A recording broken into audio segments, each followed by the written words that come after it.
right, guys, welcome back to the TCI headquarters. Week 4. You know what week 4 means? What? What happens after week 4? Week 5. Week 5? Week 4 means transfers. Yeah. Before and after. Usually they're after week 4, but obviously this week Clemson got hit with one before week 4. But anyway, we're going to review everything we've heard the last 2 days, including some transfer news. Pretty exciting last 24 hours. I guess exciting is the wrong word because some of the news was injury news Eventful. as well. So Eventful. definitely not. Yeah. Eventful is a better word. So, Davis, let's start with you. You were here obviously yesterday. Sam, you were helping us cover things remotely on Zoom yesterday. But let's start off with Monday. We had both coordinators. Had a ton of players yesterday. Yeah. What's some of the things you stood out to you, Davis? Well, I think the biggest thing I keep coming back to is Tony Elliott talking today, and even Dabo, or Tony Elliott on Monday and Dabo today. It's just how shocked they still were, if that's the right word, about how Georgia Tech, attacked them defensively. Ran something they never would expect. Yeah, ran something they never would have expected. But I think just big picture overall, Georgia Tech, at least for now, sort of set a blueprint for how defenses can defend Clemson. And I think the biggest thing overall, because Georgia Tech ran the 3-man fronts, they played cloud coverage, they ran cover 3 with 3 safeties on the field and tried to keep everything in front. And the way you attack that, and Dabo and Tony Elliott talked about this, is you have to run the ball. Now there are different elements of the passing game. I think you can work into that when the middle of the field is supposed to be the vulnerability. And yes, DJ needs to hit some of those intermediate to longer throws in the middle of the field when he has the opportunity. That's another conversation. But they average 3.9 yards a carry against Georgia Tech. And Georgia Tech's defensive line is not only did they not only play 3 and at most 4, but they're a smaller defensive line than most that you see at the Power 5 level. And Clemson's offensive line couldn't move him. And DJ said on Monday, he had the line that, if defenses are going to play that, we've got to run them out of that defense. You've got to make defenses change how they cover on the back end, because if other teams can stop Clemson's run game with 4 or 5 guys at the line of scrimmage, there's no reason for them to try to drop an extra safety and commit more defending than play man on the outside. So, Well, and some of those teams are going to have better athletes. Exactly. Than Georgia Tech. Yeah, which is sort of the point I was going to get to. NC State this week, they got a lot better athletes. They got more experience on their first true road game in Carter Finley Stadium. They've got to get that figured out. I think everything is predicated on how well they can run the ball and how well this offensive line can get pushed, because Dabo talked about after the game how, Will Shipley averaged 4 yards, and DJ, when we used him in the power run game, he averaged over 5 yards. That was pretty good. But the problem with that was it's not like they were running 5-6 yards downfield before they got hit. They were getting hit 2 or 3 yards past the line of scrimmage, and then, Will's a powerful runner. DJ, obviously a big-bodied guy. They were sort of falling forward and sort of willing their way to turn 2 or 3 yard runs into 5 or 6 yard runs. So it wasn't like there were a bunch of huge holes. And I just think that's as much as they want to talk about execution and fundamentals and technique, some of those breakdowns that are happening everywhere, I think that's the biggest thing for Clemson's offense right now, is being able to generate more holes and get more push and be more effective in their running game, because if not, defenses are going to defend them the same way all year. Yeah, and they've got to find some answers. As you said, the running game, they've also got to find some things they can do outside the running game with some sweeps and passes, and you got to go downfield some. But now they're prepared. They weren't prepared last week, but now they're prepared for that. I guess before we transition, Sam, to you and some of the stuff we heard today, I guess, we need to start with what came out last night. Yeah. And then maybe we'll go back into some more interviews. Yeah. But Dabo kind of, as he likes to do sometimes on Mondays on this radio show, let out some big news and had everybody scrambling last night in the media. But 2 big things. Lynn J. Dixon, transfer. I guess let's start there. I think the timing was a little bit of a surprise, although I think I told you guys I was thinking Sunday. I was like, okay, we're getting ready to go into week 4. This is that time where some of these guys, if they're not happy, might want to take off. I would have thought he would have waited till next week after he played the 4th game, but obviously, I guess not total shotgun, No. just based on some of the stuff we'd heard about the problems with him Right. and CJ and the staff. Yeah, I mean, it had gotten off to a rocky start for him. You know, he waited so long, bided his time behind Travis Etienne for 3 years, and then the first game of the year, he's held out of the first half for what Dabo called disciplinary reasons. And then, you know, I think he got 1 carry in the second half of that Georgia game in the opener. Got 5 carries against Georgia Tech, was the fewest among the running backs. So he just has not been a big part of the offense at all. Whatever the issue was between him and Dabo and C.J. Spiller, who apparently, you know, Dixon was in his doghouse, whatever that means. So they talked a lot about maturity and, you know, handling your business on and off the field. So, you know, whatever happened, obviously, you know, Lynn J wasn't happy and decided to transfer, I guess, try to save a year of eligibility and play 1 more year wherever he wants to go. But Dabo kept his comments kind of short and sweet today, said we wish him well, and sort of moved on. But surprised, wish him well. Yeah, but if there's one good, the bad news is from a talent perspective, Lynn J he's a good back. Yeah. So I mean, he can do a little bit of everything. You know, catch passes out of the backfield, and it's sort of I think it really could be a big play guy, or could have been for them out of the backfield. But the good news is that's a position of depth for them. You still do have Will Shipley, who Dabo confirmed today he's going to get his first career start at NC State. And then you've got Kobe, and you've got Darren Rencher and Michael Dukes. But now the question is, do you pull the red shirt off of Phil Maffa, the true freshman? And Dabo said today that he's still sort of debating whether to do that. Which was a little surprising. It is. It's like, because Darren Rencher and Michael Dukes have never really been a significant part of this offense. So are you really going to slide? Played Yeah. at times over the years, but he's not the same athlete as these other guys. So my question: are you really going to, you know, slide a guy that you haven't used a whole lot in to be your number 3 back right now? I have a hard time believing that. I said it'd be a week by week thing. Yeah. I guess you have to see how NC State goes, and if it doesn't go so well, maybe that's when you say, okay, maybe we do need the. Well, the problem is you don't have time to wait. Like, you got to do what you got to do to win this game. Yeah, exactly. You know? So I think it's he interesting. will end up playing at some point. Yeah, I do I too. think that's where you're headed. You know, for Shipley, NC State, you mentioned that he's going to get the start. Shipley's family, big NC State family. Grew up big NC State fan. Parent had dad. I think his dad went there. You know, a lot of NC State ties. So this will be a big deal for him to be able to go to Raleigh and get his first start. But, you know, as you said, we'll see what happens with Maffa. I think we're going to see Maffa playing more and more. And see, he's just a different back. We talked about it last week. He's just that big back. yeah. And, you know, gosh, with the struggles the offensive line's having, maybe that's part of the answer. Yeah, it could be. The only question is, you know, this is a true freshman played his first game in that type of environment. I don't know necessarily this week. But I'm just saying over the as the season progresses. But I think they might have to use him this week. I mean, unless they have that much confidence in Darian or Michael Dukes, which signs indicate they really don't. They don't play him a whole lot other than mop-up duty. So yeah, I mean, you hope you could get by with Shipley and Pace. Yeah. But I guess we'll see. You just have to see how the game breaks down, right? Yep. The other big piece of news that came out, which was, you know, Dabo elaborated on that today, was the Tyler Davis injury. You know, he played till the last snap. Yeah. They didn't know he was injured. And then all of a sudden, Dabo says he had surgery and pray for him, and he's going to be out extended amount of time. I think generally they've talked about maybe, 6-8 week, 7-8 week type thing. So that's a huge hit. We saw that in the Georgia game when he couldn't play. Yeah, it is, and it's amazing you bring that up. You know, Dabo's talking about the third down play where they got the stop in the goal line stand, and he was like, "Yeah, the dude he pushed through the line like nothing was happening." So he didn't know if he injured it before then or after then, because if he injured it before then, it certainly didn't show it. I mean, he looked just as effective. After the play was over, he was like kind of laying up with his hands in the air. But just the fact that you can power through an offensive line with a torn with a bicep thing off your bone, that's speaks crazy. to the player he is. I think one good thing for them though is the way that Rook has played so far. Had to play in that huge game at Georgia. Yeah, and I think he's played even maybe better than they expected. I know they've been really encouraged by him even through camp, but a lot of players look good in camp and spring and things like that. But I think he's sort of cemented what they thought about him coming through the year. The bad part is it's a hit to your experience depth, because they don't have outside of him and Trey Williams and Darnell Jeffries, they don't have a whole lot of guys there that have played a whole lot of snaps. I mean, you're getting down to freshmen at that point with DeMonte Capehart and Peyton Page, and he said today that Capehart's still dealing with a knee injury. So I mean, Williams, he's playing a little better. Was hurt last year.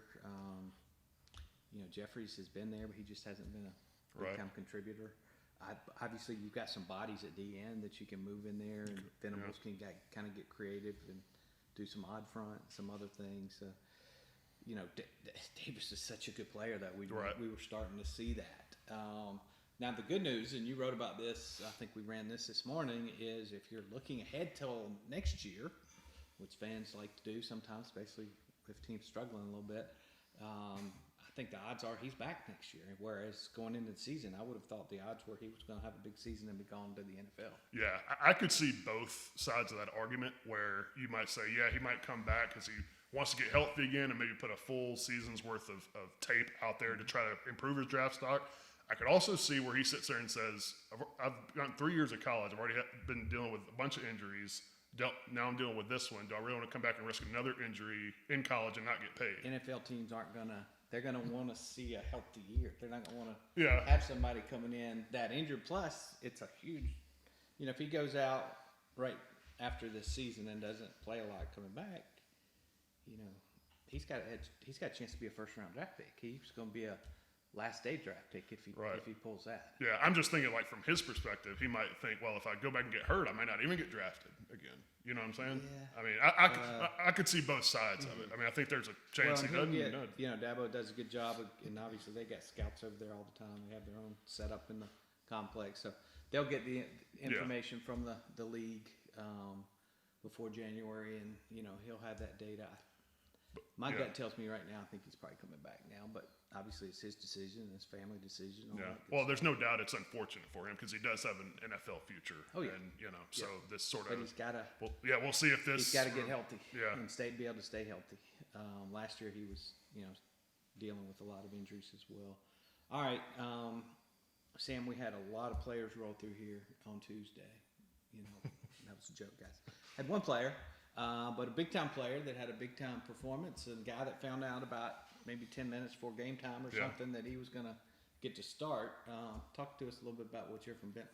Well, so Levante Bentley, even though he found out pregame, it kind of had, maybe in the back of my mind that he might play just because throughout the week, Balin Spector was shaky. He was dealing with the knee inflammation. They had him take first-team reps, but he wasn't sure whether he was going to start, but he prepared as if he might. 10, like you said, pregame, he's going in there because Balin Spector can't play.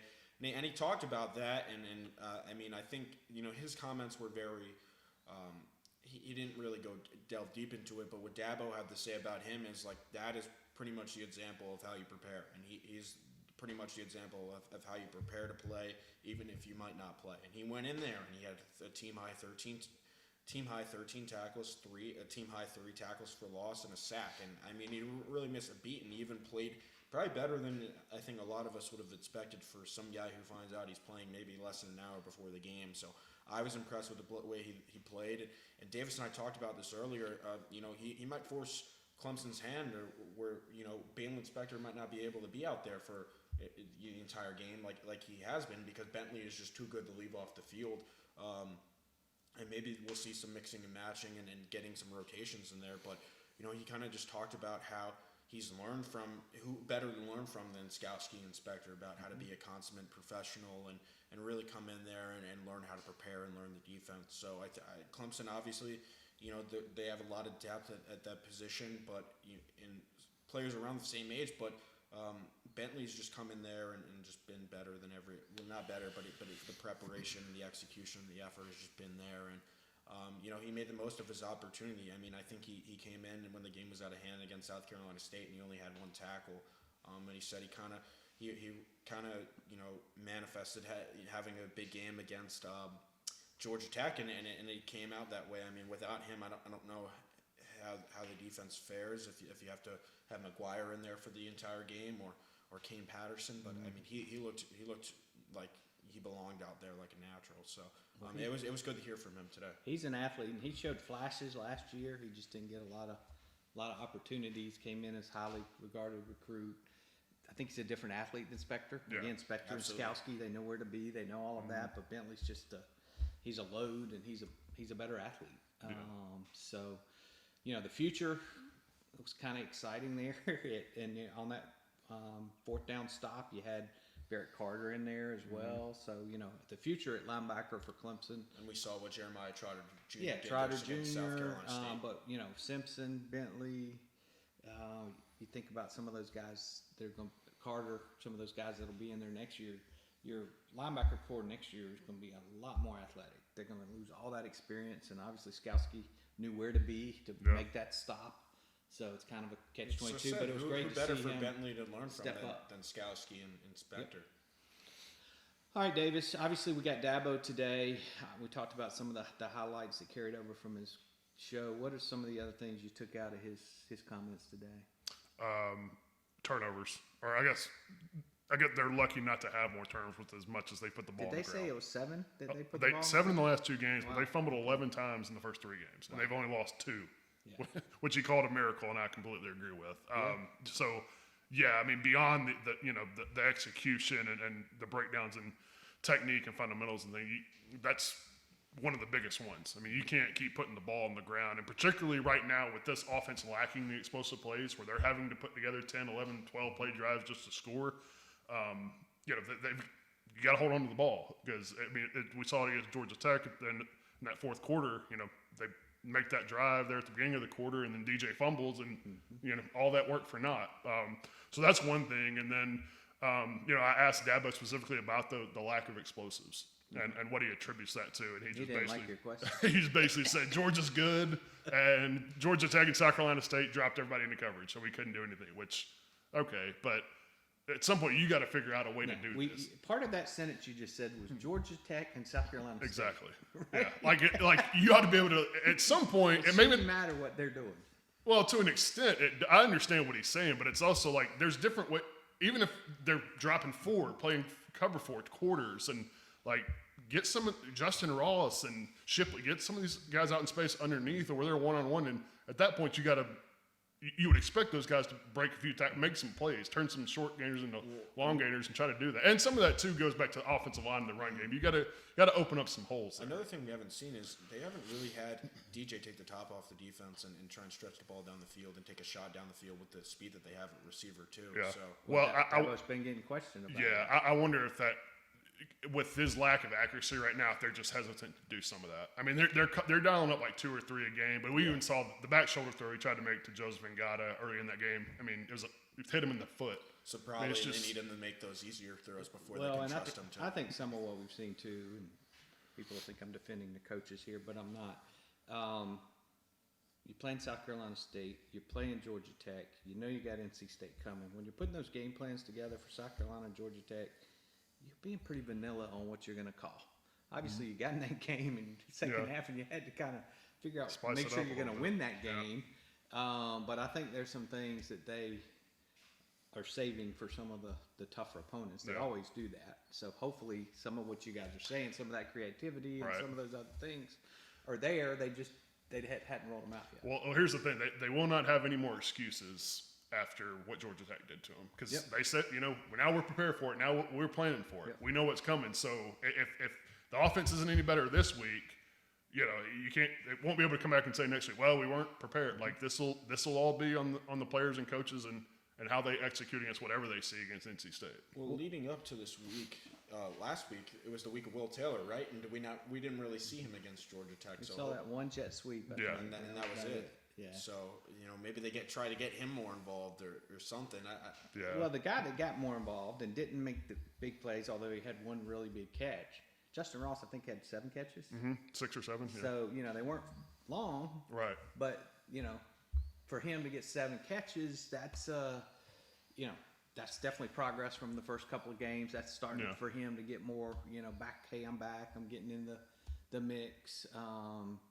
So hopefully we'll see him doing some of those things you're talking about, going downfield and doing some other things. But I liked what I saw from Ross, even though the game wasn't the type of offense we wanted to see. Right, and even that one play, what is it, third or fourth quarter, where he caught, it was short, I think an out route, and he drug basically the whole Georgia Tech defense like 10 yards. Like that's the kind of capability that some of these skill players have. Now, obviously, you don't want to have him dragging a whole defense for 10 yards. You like seeing him make a guy miss, maybe get out in space more. But that's what I'm talking. Just getting your playmakers the ball more in where it's advantageous for them to make a play out in space somewhere and possibly turn one of those short passes into a long gainer, because this offense needs more explosive plays. Absolutely.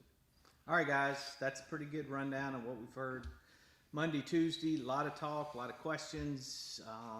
Huge week this week. We're going to get more into that here in the next segment where we talk about the game. But stay tuned to TCI all week long.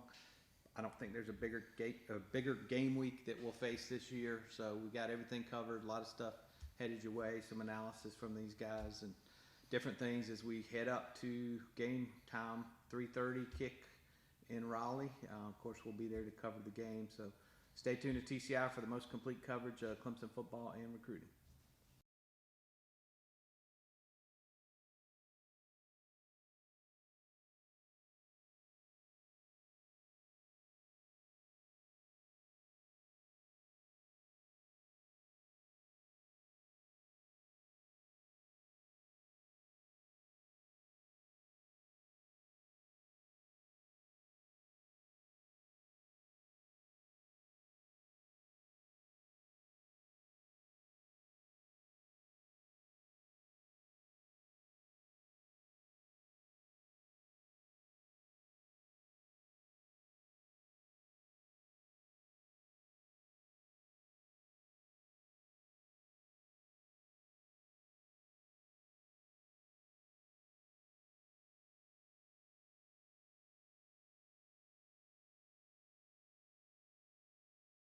This is BT Potter. Make sure to check out the Clemson Insider's most complete football coverage. Nobody does it better.